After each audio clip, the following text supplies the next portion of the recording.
L-awtorità tal-ippjanar waqgħet għal kollox b'vot unanimu il-pjanijiet tal-Ġordaniżi ta' Sadin Group biex jibnu dormitorju u estensjoni tal-Università fil-qalba tal-isla. Waqt laqgħa li nżammet dalodu quddiem il-bord tal-awtorità, il-Ġordaniżi ma resqu l-ebda kontroproposta. Fil-ġimgħat li għaddew dan il-pjanijiet isabu l-oppożizzjoni u r-rabja ta' bosta fosthom ta' residenti tal-Kottonera u laqdiet li qed jirrappreżentawhom li ħassew murtati l-gvern ma kienx qed jagħti kasom. Prominenti kienet il-vuċi tal-kunsillieri tal-Partit Nazzjonalista fil-lokalitajiet tal-Kottonera.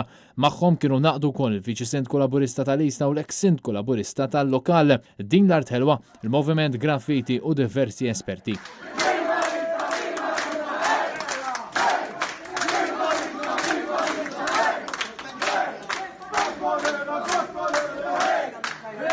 Kontra dan il-proġett tkellmet ukoll il-President Emeritu Mary Louise Colejro Preca fil-waqt li d-deputat Laburista Glenn Bedingfield saħansitra attenda għal protesta li ġiet organizzata.